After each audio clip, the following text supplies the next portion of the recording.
Office Suite. Oh, thank you. So the mail merge inside of the Office Suite is much easier and simplistic. It's the same basic setup, just so you know. You just have to, it's just in the menu. Whereas Google Docs, the Google Docs suite, it's not set up to mail merge right now. So there's some workarounds, and I'll show you how to do that. I like showing you the Google Suite because you can do that anywhere. You don't have to buy a certain program. You already have, well, you still have to buy a little something, but we'll talk about that here in a minute. But you have access to this, right? Where the Office Suite is way more expensive. Okay. All right, so mail merge. So last week we talked about like your neighborhood, farm, or whatever, and how to export that address list, right? So if you missed that, I'm not going to go back and recover how to export that address list. I'm just going to assume you guys all have figured out how to get an address list. If you haven't, go back and watch that training, and then you'll figure it out. So what you want to do for Google, for your Google Drive, is you want to upload that address list to your Google Drive. So you can just click here once you're inside your drive, just click file upload, select it from your computer and upload that doc into your drive. Most of the time, and you can upload anything into your Google Drive. It can be in the CVS format, it can be in the Excel format, it doesn't matter when you upload it into your Google Drive. So let's look here.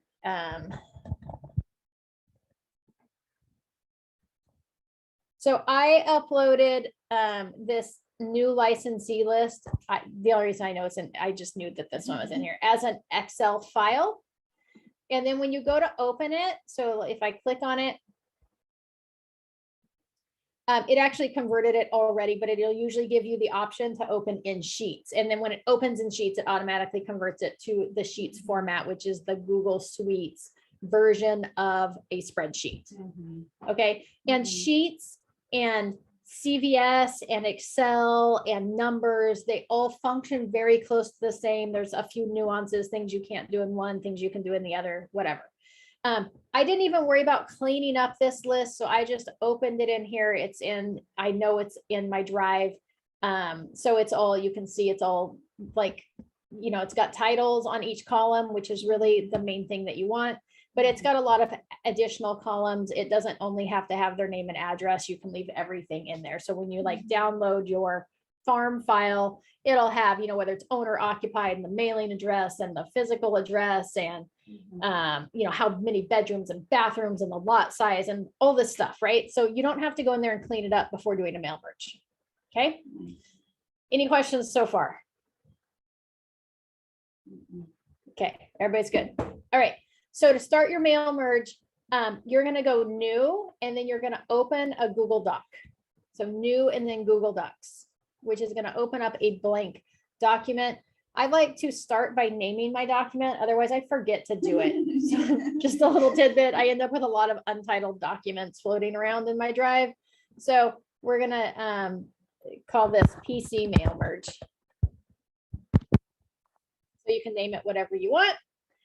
And then the Google Suite, like I said, it's not initially set up for mail merge. And I've tested out a few different programs for y'all. And the one that I think is the easiest and the best is called Mail Merge.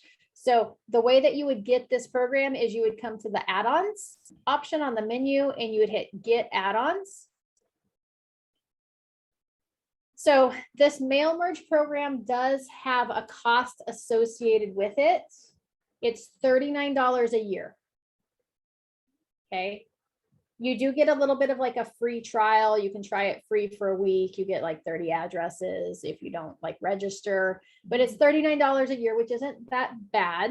Okay. In the grand scheme of things, we're talking like less than $4 a month, so that you can merge all your stuff on there, and you'll save that amount of money by printing it directly on your envelopes rather than buying stickies to put on your envelopes and in time and energy. So I feel like $39, you know me, I'm not like a big go spend money person. And I have this like very big stick that I measure things on, whether it's too expensive or not. I feel like $39 is reasonable. So if you come in here to, you can search Mail Merge. in the top column, and then here it is right here, and you would just click, you would click on it and it'll install it in there. So mail merge is the one that I like. So there's other ones here too. You can try them all out. There might be a better option these days than, I mean, there's lots of different options in there. So you might find one that's free. So it's all going to work very similar. But I mail merge $39 for the year. Okay. Didn't you say that one? No, you didn't say that one right there. That's blinking, the second one. No, This one, no, didn't. this one. Mhm. No, it's, No, I have this one. maybe somebody else. Okay. All right. So you just click on that. It'll add it as an add-on. It'll download it and put it as an add-on. Okay. Like I said, you can try out any of the others too. So then what you do is you come here to add-ons. Now we've got mail merge listed there.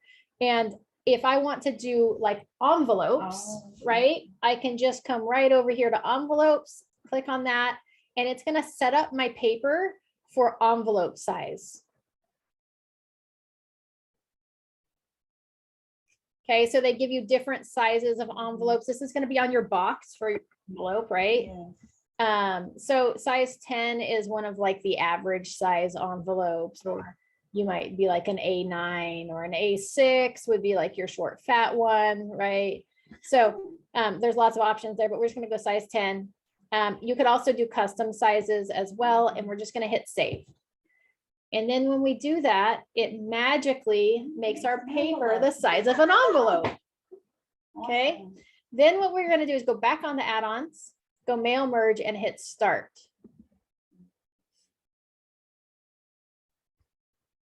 Okay, it's going to open up this handy dandy little box over here on the right-hand side of the page. And then it's going to give you the option here in a second. I don't know why it automatically put something in here. It also, it went back to the last one that I was playing with. So to add a spreadsheet, you're going to click open spreadsheet, which is going to take you to your file in your Google Drive. So it's got spreadsheets here. You've got the full Google Drive here where you can sort through the whole thing, but this sorts through all of your spreadsheets in your Google Drive, which makes it really easy to find stuff. So this is where I found new licensees. We can also type in the box to search new, there we go. So there we go. I'm going to select the new licensee spreadsheet. You might pick up your like Southtown Farm or Browns Valley Farm or Heather's Farm, right? So whatever you called that spreadsheet, you're going to find it in your file and load it in.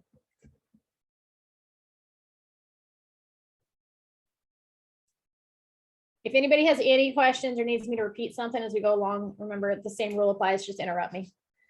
Totally interruptible. All right, so here's where it says what sheet we have selected. And then here's where you can select the merge field. So like for an envelope, let's just delete what's there. And you may want your return address in the upper left-hand corner. So we're going to call it Petard, Riddle and Associates. And then we're going to plug in 312 Cernan Street. This is recorded, right? Yes. And then it is Vacaville, California, 95688. Okay. And then for our address block, what we can do, so for the address block, so if we move our cursor down to kind of where we want that block to start, you have two options to get it to the middle. One is we can come in here to the align button and hit center, which is going to center that address here in the middle of the envelope. Or the other one, which I prefer for envelopes, is we leave it left centered, but then we come up here and we grab this little blue arrow at the top and we drag that over to where we want the address block to start. It's going to move our indent over so that everything lines up right there along that line. Then we're going to come over here to this merge field and we're going to select the primary first name. And then you're going to click add, which is going to add that field to your envelope. And then I'm going to put a space and I'm going to go in there and select the last name. Right. And then we're going to go down to the next line and I want to put their address. So I'm going to come down here, put address 1 and hit add. And then a space and then address 2. I'm going to put address 2 on the second line. Usually address 2 would be like a suite or a apartment number or whatever. So I kind of want those on the same line. You can decide how you want your layout. And then, oops, and then let's select, oops, I can't select anything. We're gonna go city and we're gonna go to the next line and hit add. And then after city, we're gonna put a comma and a space and put the state and hit add. And then a space and then the zip, oh, not the foreign nation, the zip code and hit add. So you're Okay. putting a space, Amy, after every time, after you add each item, you put space. Space, so that it doesn't Okay.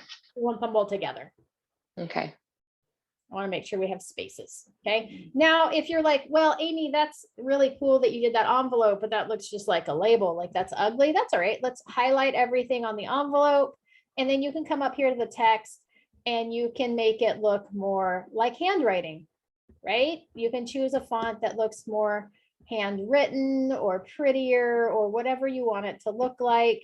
You can come in here and mess with that. You can mess with the size, right? So that's, you're like, oh, that's too big. You can also mess with the line spacing here.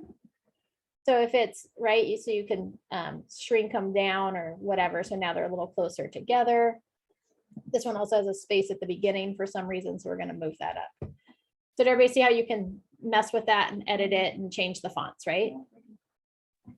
Yeah. So perfect. So then what we're going to do is once you've got it all how you want it laid out and all the information on there, then you're going to come down. So see, you get limited 30 rows per merge and you get like 20 merges or something in the free trial, but you can get that unlimited version for $39 a year there, or you could buy it for a lifetime for 119 and then you never have to renew it. But I'd probably just go 39 or test out some of the other programs. I just like this program. It's very easy to use.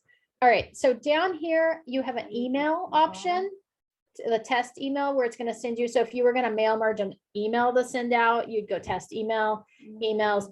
I just, for envelopes, I hit letters. Okay, and then you're going to hit merge. It's going to say I only have 30 letters to merge. Do you want to continue? Because it's limiting me to 30 contacts since I'm still in the trial. And we want to hit yes. I mean, you could really do 30 at a time if you wanted to use the free trial up before you paid for it. All right, it's going to process it out and then it's going to save it as a new document once it's done, and it's going to tell me when it's done. All right, so see here, your merge letters are saved here, and we just click on that to open it up. And then there's all of our envelopes merged together. Looks like I didn't change all the font sizes. So that's all right. The address is a little bigger than the thing. So see, That's good. then if we want to go from here to print, we can just hit the little print button.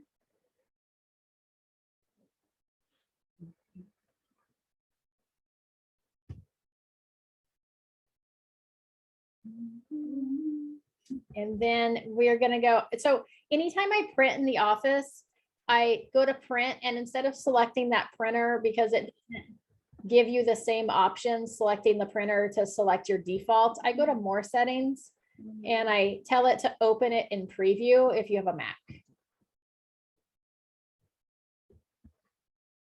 Hold on. Oh, I don't like how that did that at all. Hold on. That was horrible. Right. Let's try that again.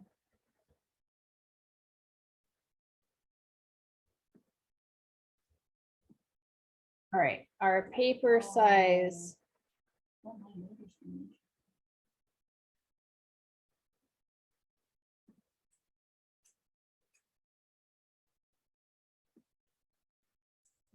don't like. And then it's putting the thing on the bottom of each one. I'm not a fan. All right. Hey. Download. Let's try that.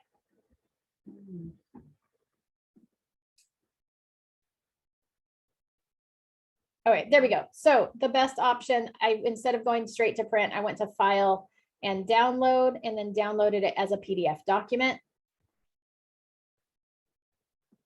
which then made it envelope. So hold on, let me open it a little differently, because now I'm going to go into my downloads folder and open it this way, so it opens it in preview. Because from preview, it makes it easier to print here in the office. So there's my envelopes through preview. And then we're going to hit print.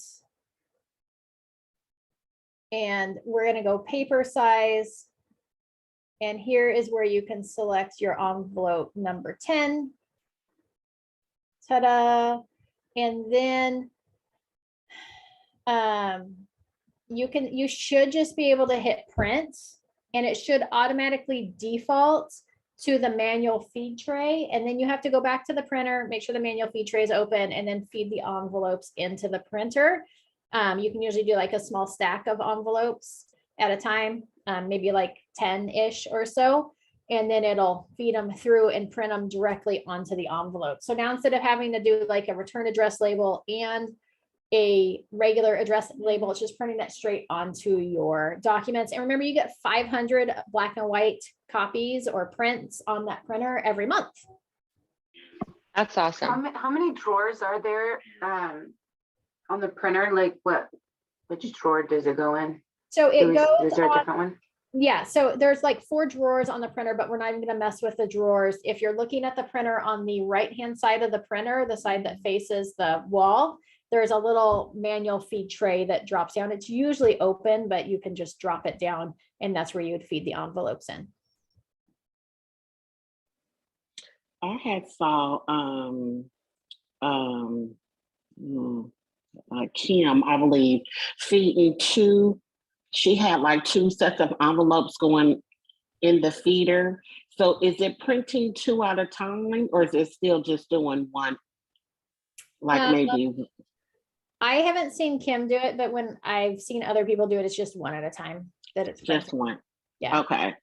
All right. Thank you. Yeah. So there's that. So that's how you would do it onto envelopes, right? If you wanted to do labels, you can just do it straight from, you can get them directly from the title company. Or unless you want to do like clear labels, so it looked a little bit more like you're using colored letter or colored envelopes for your golden letters and you didn't want it to mess up, then you may want it printed on clear labels. So then you could do it through here as well. Or you could do it if you didn't want to pay for this and you're going to print on labels. If they were like Avery labels, you can go directly to the Avery site and they can mail merge it on the Avery site for free. Right? A Word doc, Amy, Word doc, right, is where I did it off the labels on the sticky Yeah. backs. Yeah, so you can do it through Word as well, but yeah, so a lot of times like the labels you buy are Avery and you can merge it. If you don't have the Office suite, you can do it from there for free, or you can do it here if you had labels to do as well. If you paid for that $39, you can do all sorts of things. Maybe I'll show you something else that you can do as well. So if we go new, I'm going to create a new document. What are you doing now? I'll show you how to do a document. It's the same basic format, but this will allow you. So maybe we want to do a PC mail merge. So maybe for the letter that's going to go in your envelopes, you also want the owner's name in there, right? Oh, Maybe you don't want to have to write it in there and make it like a default like form letter. You want it to be personalized. So same thing here. You can go back to tools, mail merge, hit start.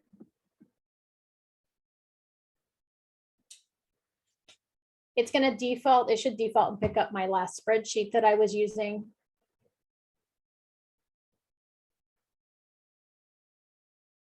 Look at it did a default for me, which we're just going to leave there for now. But this is where you can mail merge in their name. So you'd be like, dear, and then you could come in here and be like, hey, we want the first name. Oh, that's the last name.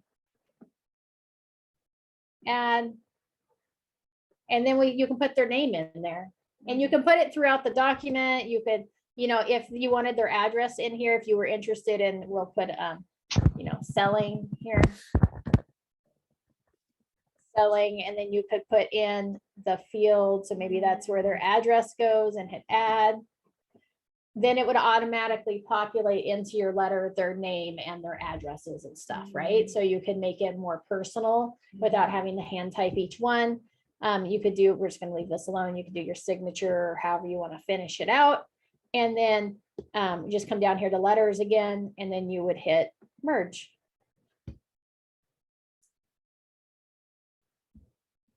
And again, I'm still in the free trial, so it only lets me do 30 at a time.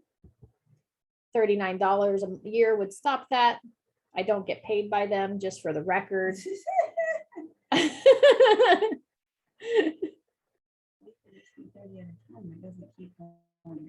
You only get a certain number of merges left under the free. All right, so here's my letters. We open that up.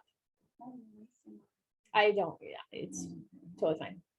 Right, so now it inserts their name and their address here into your document. Nice. So that's how you could do letters out to people. Does that make sense? And then again, same thing here. I never print straight from Google Docs because it doesn't allow you to choose your default print settings, and then it gets held up in the printer. If you ever go to print something from like your Google Drive or whatever, and then you're like, it didn't spit out at the end. There's a way around that. If you haven't seen, you just plug in your code to the printer, you hit print and you plug in your code, and then you go to jobs and invalid, and your print job will show up in invalid. You just click on it and then it'll actually print it and assign it to you. It's just because when you print straight from here, you can't select your defaults that has your print code in it. So the printer holds it and doesn't print it until it knows what code to assign it to. So it goes into the invalid print jobs. If you ever need to see how to pull that up, let me know. I'm happy to show you. So from here, I would download to that PDF document.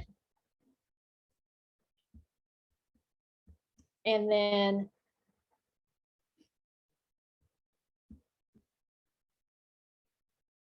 downloads, I'm gonna open it this way. And drag it from my other screen. So there's all your letters with everybody's names: Nathan, Andrew, Maria, David, Michael. You've got weird names. I think they have nicknames on that list too. I just pulled from the primary. So it updates the address and the thing on each and every letter. You can print those out and you're done. So Amy, what if you see the print preview and like where it says Dear Tyler Clark, and you want to move the comma over, or you want to adjust something? How would you do that? Yeah, so this is, see on every one, it's got that space after it before the comma. So I would just come back to the mail merge and fix it back here at the beginning. And then re-merge it? Yep, and then remerge it. Cool, thanks. So that's how. So super This easy. is such a game changer. I really appreciate that because you know I have had carpal tunnel surgery, so my hands can't last long. This is such a game changer, especially with changing the font. So it'll look like I wrote in cursive, but I really didn't. So I appreciate this. You know what you could do too, Mila, for your signature is you could actually do your signature and then take a picture of it. And then right here, you could go to insert and go image and select the image of your signature here and put it right in there. And then you wouldn't even have to sign them either. They would look like you actually signed them, especially if you change the color to like blue or. And you can change, yeah, I was gonna say, you can change the envelopes to blue, so then it looks like you wrote it, Yeah. like a dark blue. Oh wow! Thank you. Okay, so just, sign, picture, a nice white piece of paper, upload it there. You can probably even like erase the background or whatever if you've got, in like Canva. Yeah. So, yeah, and then you could put it in there. You don't even have to sign them because, I sign all mine with like gold ink for all my golden letters, and you could erase that step and make it really easy. You can also go in there too. If you look at hand writing fonts, if you wanted to get really fancy, you can go in there and find handwriting fonts, and you can buy them. Like this one here is like $4.85. You get the whole font, and then you can upload that into your Google fonts, and then you could have the letters or the envelopes be in that looks closer to your handwriting. So there's lots of options there. So, What about taking your signature from DocuSign? You can screenshot it You and could- then you remove could. the back too, that way from in your Canva, yep, you could. that's your legit signature. You could steal your signature from DocuSign. So there's lots of options if you wanted to, like, you know, update or upgrade them, where you can buy fonts and upload them into your documents and be able to use them that way. So the writing on the envelope is actually Yeah. looks more like handwriting. So yeah, I did that for my logo. yep. Was this helpful to everybody? Mhm. Totally. Very helpful, Amy. Good. Super cool to see it done in Google. I It's- know, I do it in Word. Yeah, like I said, you can do it. It's really easy in Word. You just go to the file and select merge, and then it'll walk you through the process. Same type of idea, but we don't all have Word on our computers, especially if you have Mac. You may not own the Word suite because it costs a lot of money, way more than $39 a year. So that's just another option. And then you have access to that from whatever computer you log into. So super fun. Okay. All right. So we are going to, hold on. I'm going to hit stop on the record. Oh, was it? I thought it said it was recording. It is It recording. was. Oh, because I don't have the option to do it. Abby, can you hit stop on the record and then restart it? Unless you just want to split it up, it's up to you. So we break these into two separate things. She's listening. She may have tuned us out. All right, it's all right. She can break it up. All right. What questions do y'all have? Because this is normally our Q&A time period. So we've got 30 minutes. Yeah, I knocked it out in 30 minutes. Woohoo! What questions do you guys have? Anything? I just wanted to ask just a general overview of how teams work. There you go. Yes. So teams, right? We might hear about teams, or you should join a team or not be a team. You guys are on my team. No, I'm joking. I know. You're on the PC team. No, all right. So how teams work, right? When you get into real estate, you have the option of being like an individual agent, which all of you guys have signed up as individual agents. So how it works is you make a commission and you pay your split to the brokerage, and then you move on with the rest of yours, right? And all your business is your business. Life is good. Now, the difficulty with that obviously is that you actually have to generate your own business, right? Lead generate. So with a team, how it works is that the team helps to generate those leads for you. And then you're going to pay a portion of your commission to the team before you pay your portion of the commission to the office. So it's usually about a 60-40 split on a team, which means that straight off the top, you usually only get 60 or 40%. I feel like it, and it sometimes it depends on how the leads are generated and how they're set up and at what rate they do that. So like if they're actually setting the appointment for you, oftentimes the team will keep 60%, the team leader, whereas if they're just sending you leads, then you usually keep like 60%. But every team's a little different, but you lose some right off the top. So if your average commission was $10,000 and you're on a 60-40 split where you're getting to keep 60, then your commission is based off 6,000 versus the whole 10, right? So portion of it goes back to the team for the lead generation that they're doing for you. Teams can be a really good match, right? Like if you've got a proficient team leader that's generating, we call them rainmakers. And Keller Williams, just so you know, when you refer, if you hear of anybody as like a rainmaker, that means they have a team and they're the ones generating the leads for the team. They're raining or sprinkling, right? Leads out to their team. Those are called rainmakers. Most of our teams are divided into, at least through Keller Williams, like buyer's agent and listing agent. So when you get brought on a team, for the most part, especially as a newer agent, you're usually brought on as a buyer's agent, which means you're only going to work with buyers. They're going to drip on you leads. You're going to be responsible for calling, setting those appointments with those leads, turning them into buyer appointments, and then ultimately pre-approved buyer shopping for homes. Once you close it, you're gonna pay that split to the team, and then you get the rest of your split and you move on with life. Anything that you self-generate, because most teams also require you to generate business on your own as well, right? Value to the team is you should be adding to it, not just sucking off the team. So you're also going to pay that same split off your own leads. Sometimes it's a little less of a split, but oftentimes it's the same, where you pay that split to the team, even on somebody that you bring in. If you have any listings or a referral listing or something, then that usually gets referred to the team leader or the rainmaker or the listing agent, who then handles that listing, and you'll get a smaller portion, like 20 or 25% referral fee for that listing. You usually get something from it, but it's not the same as like if you were working that lead. And then that's how the team works as a whole. Most teams, if they're set up right and they're doing well, they're going to provide incentives and things to stay on, offer growth. Like over time, you can move from a buyer agent to a listing agent. Things like that. So there's usually places for opportunity and growth within there. Sometimes there's bonus structures involved and different things, but if you're number one with a team, you're still going to be required to lead generate. So you don't get out of lead generation just because you join a team. It's not you just sit around and wait for leads to happen. You've got to be calling and following up and following their process and doing everything the same as you would on a regular, but it does help you to have more solid business, right?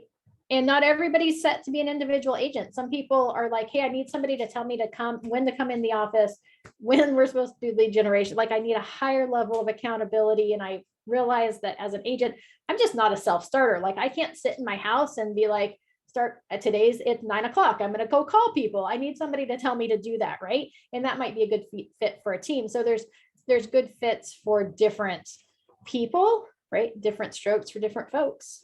So there's no like wrong way or bad way, right way to do it, or one that's better than another. There's obviously a benefit to a team where they're helping to drip leads on you and you're getting that benefit. However, like you lose some of your self-sufficiency and some of your control over your schedule and your activities. So it just depends on what works well for you. Did that answer your question? Yeah, I have a follow-up question. How are the team relationships usually formalized? Do they create like their own type of contract, or is there like a standard? Yeah. So there's normally, it's not a standard contract. Normally it's formulated by each team. Oftentimes like a new rainmaker for like a new team would talk to another team, especially within Keller Williams, because we share lots of things. And so they'd be willing to like share a copy of their contract with somebody else, and then you can tweak it for what works for you. It also talks about it in the Millionaire Real Estate Agent, kind of if you were thinking down the road, you wanted to grow a team and what that would look like. The MREA book, the Millionaire Real Estate, actually walks you through at what point do you add and who do you add first. Like, so for the most part, the way the MREA does it is that once you're somewhere, for California, it's somewhere between 15 to 24 transactions is when you would hire your first admin, right? And then your first admin should help you add another like 12 transactions to your business by freeing you up and doing like your CRM, your contact relationship management, like getting people in there, making sure they're up on smart plans, making sure things are being executed on time, making sure they're running smoothly. They should help you implement your systems and processes, your follow-up campaigns, asking for referrals. All of that part, like that back end piece, is what your first admin would do. And by doing that, that should free you up to have more time to add another 12 transactions to your business. So now you've gone from like 15 to, we'll just use the lower end of 15. Now they're helping you get to 27. Okay. And then once you get to that next 12 transactions, you hit that number of, hey, now we're doing 27 transactions. The new MREA says add another admin first. Okay, so you're going to go individual agent, admin. Your second admin is going to take the load off the first admin, and you're going to have one admin that's going to be doing transactional stuff, your transaction coordination, your asking for referrals, whatever that might be. And one person's going to be doing your client care. right? Maintaining those client relationships, the follow-up, the sending out the recipe cards, the nurturing into future contracts. And by adding that second one, you should add another 12 transactions to your business. So then you're going to go from what we were at 27 to 39. Mhm. Okay, with that second admin. And you're like, Amy, but we're adding transactions and we haven't added anybody to help us like do those transactions except on the back end. Why do we do that instead of hiring like a buyer's agent or a listing agent? Well, the reason we do that is because if we start adding business and we don't have somebody to care for our business, we're not going to have repeat and referral business. We're going to start losing business. So we want to hire the admins that take care of your business before you hire people to grow your business even further. So now we've gotten to 39. You're really just like doing the listing appointments, handling the listings. You can train your admins to input them into the MLS, to do all the transaction coordinating, to schedule the showings, right? So you're setting appointments and you're getting documents signed. With buyers, you're going to be showing properties, right? You're signing that buyer broker agreement, you're showing properties. Once you get them in the contract, oftentimes your client care team here, your admins, they're going to be scheduling those appointments for you for inspections and making sure they know when the appraisal is, staying on top of when you're supposed to remove contingencies, helping you fill out addendums and amendments to your contract, right? They're going to be doing all that back end, which frees you up to be able to easily do 3 transactions a month to get you to 39 transactions a year because you're doing very little of the back end. You're the face, right? Amy, and that admin, is it usually excuse me, I'm a little flimmy. Is it usually a real estate licensed admin, or this person does not have to be licensed, but they still have access to all this information and can deal with your clients? The person the recommendation is that you should have a licensed admin.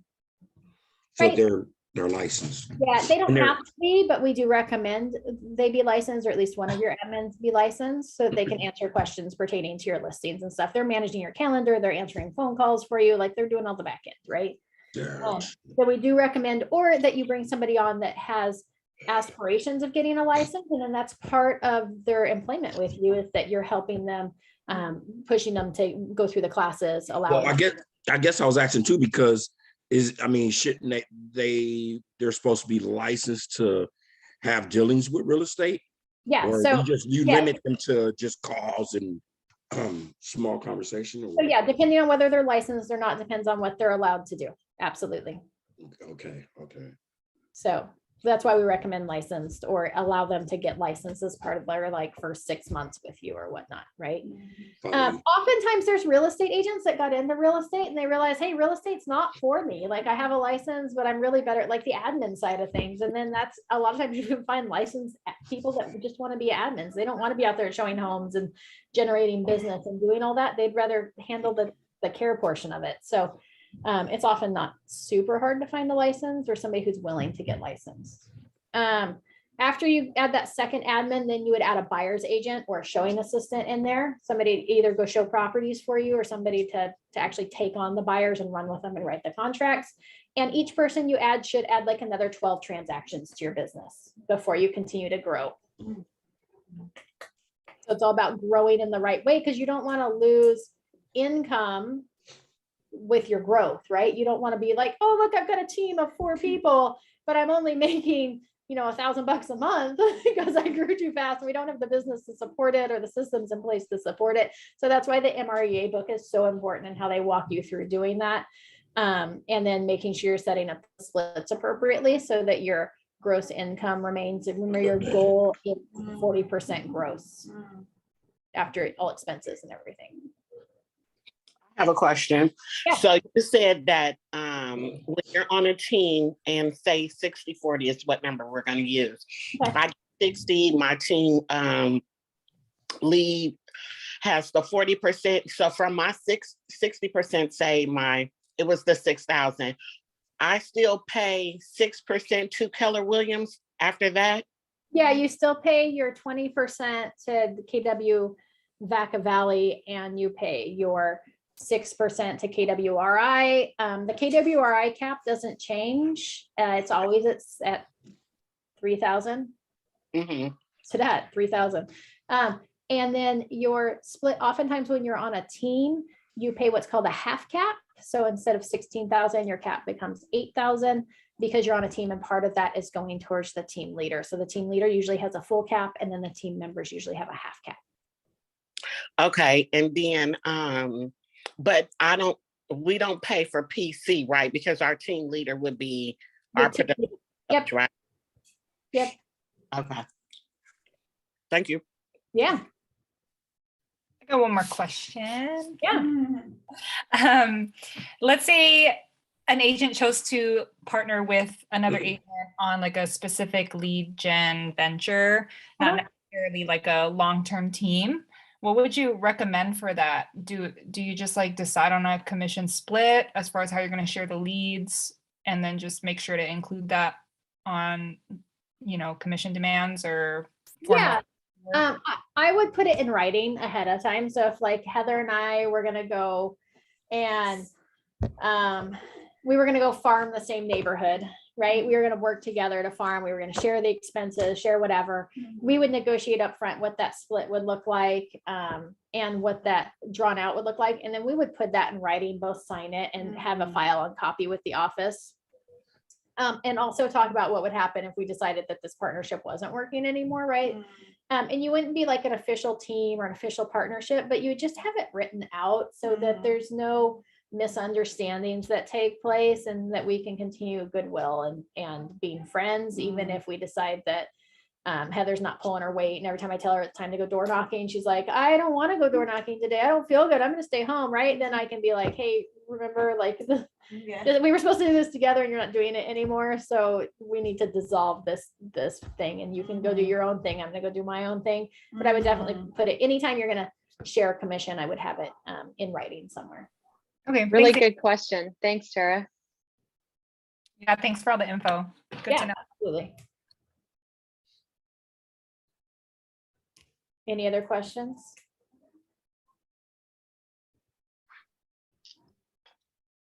Yes, I have one. Anthony's gonna go. Heather has a question.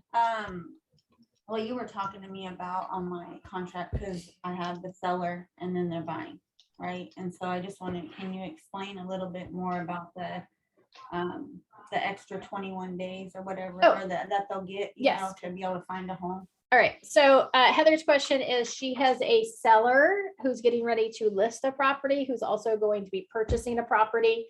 And the sale of her property, we don't want our sellers to be homeless, especially in this market, because it is a seller's market. So the sellers are in control. In a buyer's market, your seller may have to be homeless. They probably wouldn't, because they'd find a house and they'd be able to get their offer accepted. So you don't have that problem. But seller's market, I digress. Seller's market.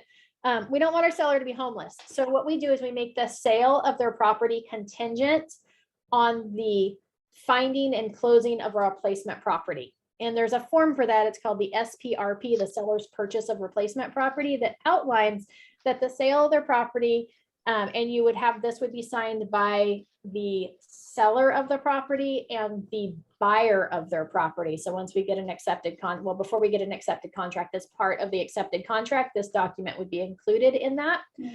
And it gives your sellers timeframes to be able to find that replacement property. And the reason that we do it this way is that the seller is much more likely to have an offer accepted on their replacement property if their home is already in contract. Okay.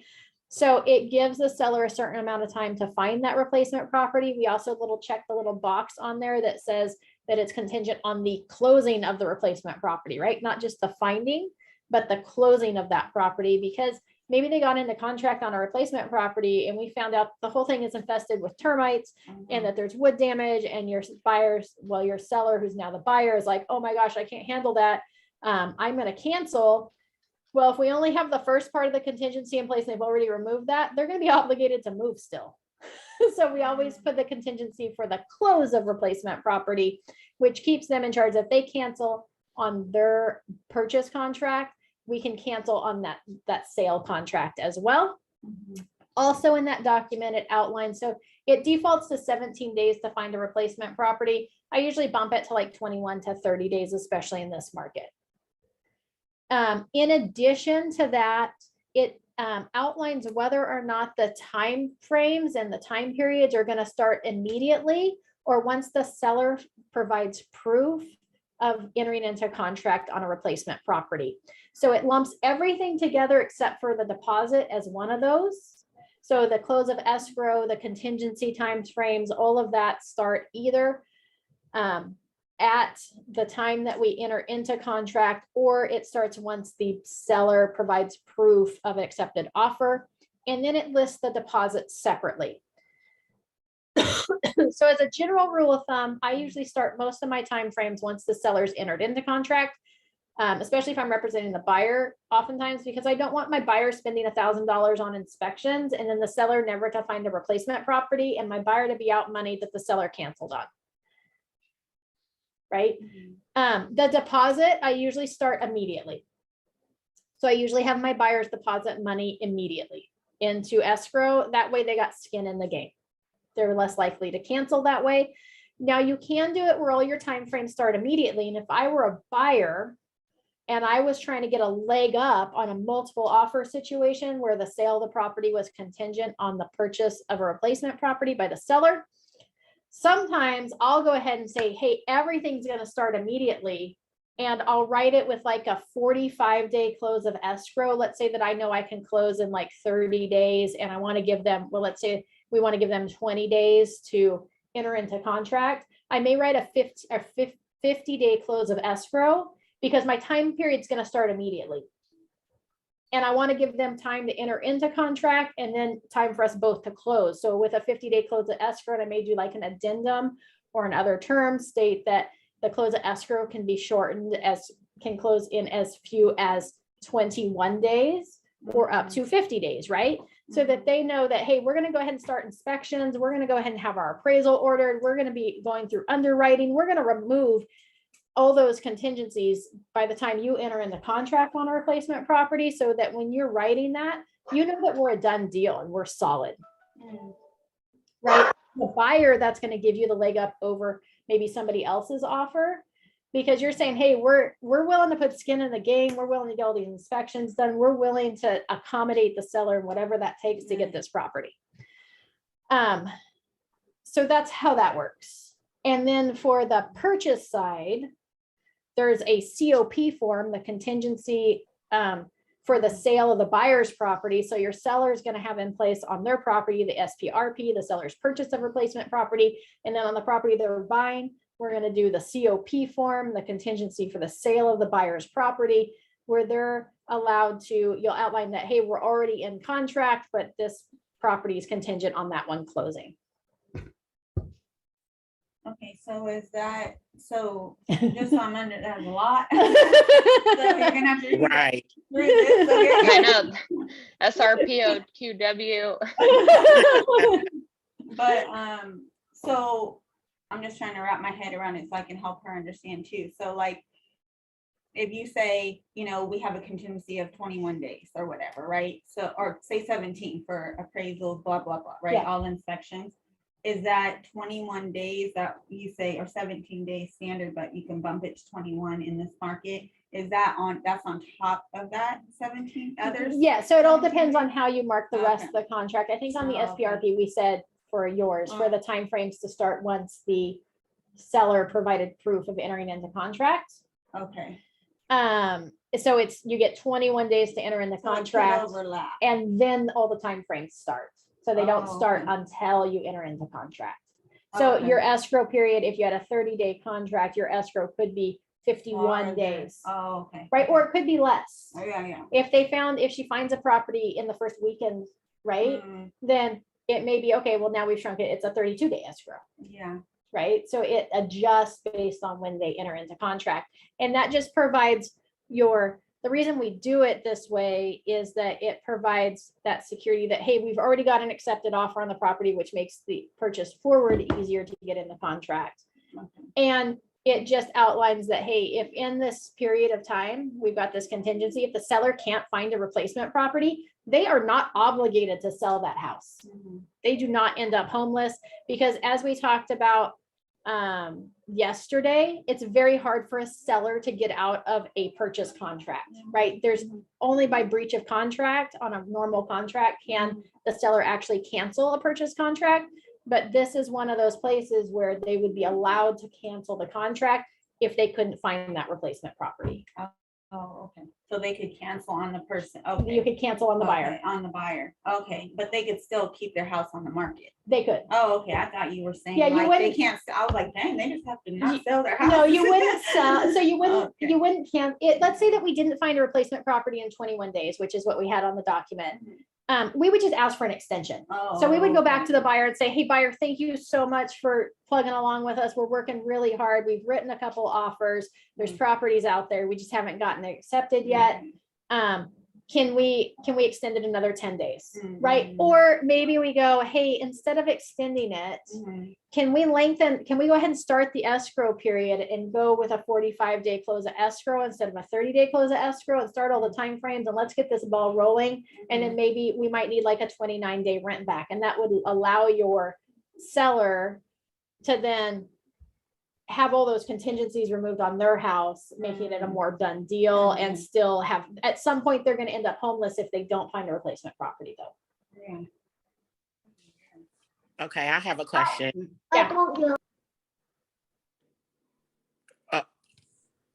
Marcia, was you saying something? No, her kid. was No, saying- I know my kids are banging on their kitchen. Oh, okay.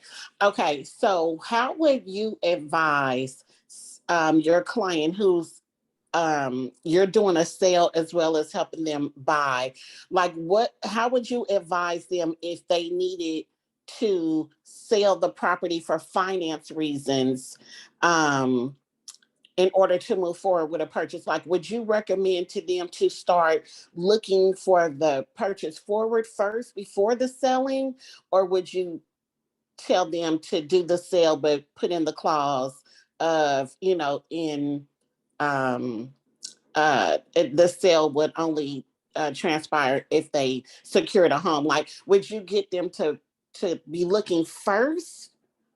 I would have it simultaneously. So I'd get their home on the market at the same time we're looking, because it's going to be really hard in this market to get their offer accepted if their property's not even on the market. So you're going to have a better time getting their offer accepted if they already have an accepted offer on their house that they're selling. So that's why we usually do the SPRP. And we usually start that process simultaneously. Okay. But if they didn't have per se, their house was free and clear, then we wouldn't even be bothered with that. We would just do the purchase forward and then Yeah. sell the house. Yeah, so ideally, right? So the ideal situation is that the seller could qualify for the purchase without having to sell their current property. Like that would be the ideal scenario, because then it doesn't have to be contingent on the sale of that property, even though I would probably still put them on the market simultaneously. And even though the seller wouldn't need a contingency for the sale of their property to close on that property, I would still have the SPRP in place on the house they're selling to make sure that they don't end up homeless. And ideally, if they can qualify for both, you would talk with the lender and see if they have a program that would allow them, once they sold that property, to take and put a lump sum on the new loan. And if they didn't have the funds to pay it off completely, and have it re-amortized. So some lenders have like a conventional loan program, whereas if you put, you can get in with the minimum down now, like 5%. And then once your house sells, you can come back and put that, extra 200,000 down on it and have the loan re-amortized and have those payments refactored out. Okay. So that would be the ideal situation, because then it doesn't have to be contingent on the sale of a property. Okay.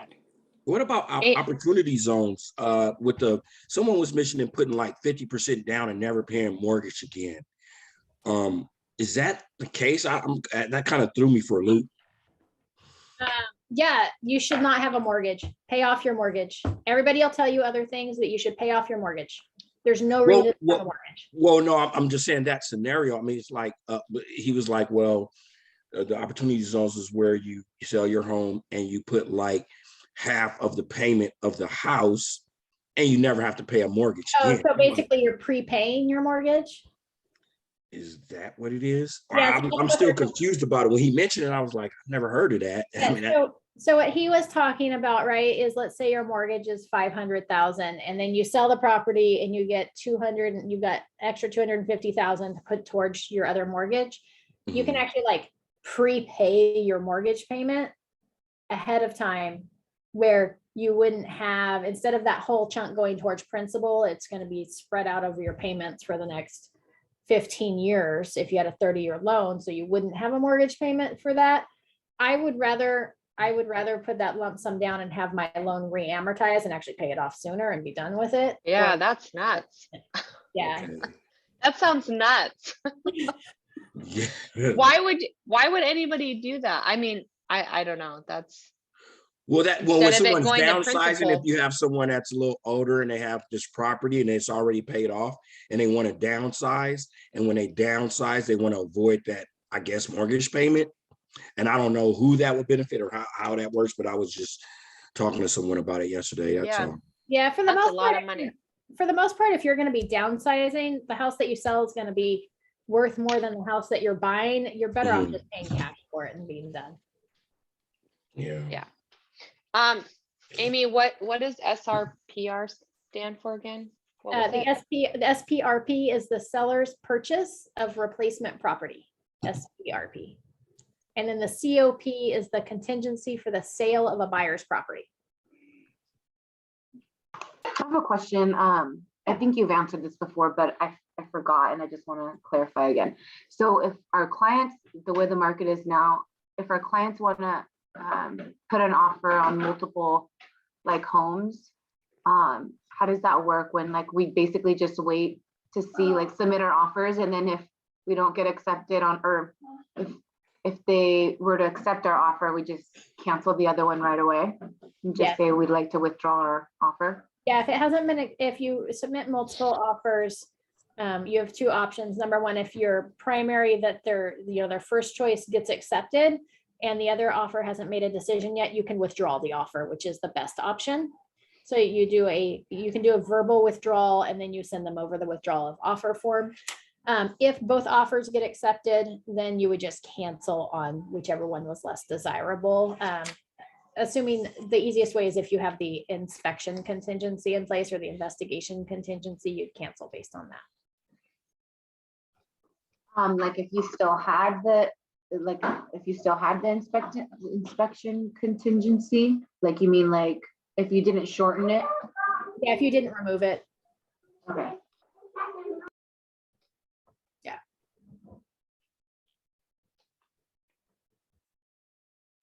Hey, Yeah, sorry. Was there somebody else speaking? no, go ahead. Okay. I never know when it's on Zoom. For the SPRP, I might have missed this. You might have said it, but when is that presented? Do you present it like when the RPA is drawn up, or? Yeah, so I usually have my sellers pre-draw up an SPRP. So when we sign the listing agreement, we also sign and fill out an SPRP. And then I include it in my disclosures IO file on my HomeLight listing management file for potential buyers to access. And in the instance that they don't include that with their offer, then you would want to make sure you counter offer that the property is contingent on the sale of the property is contingent on the seller finding a replacement property, C form SPRP on the counter offer, and then you would include the SPRP at that time. Okay, got it. Awesome. Thanks. Yeah, absolutely.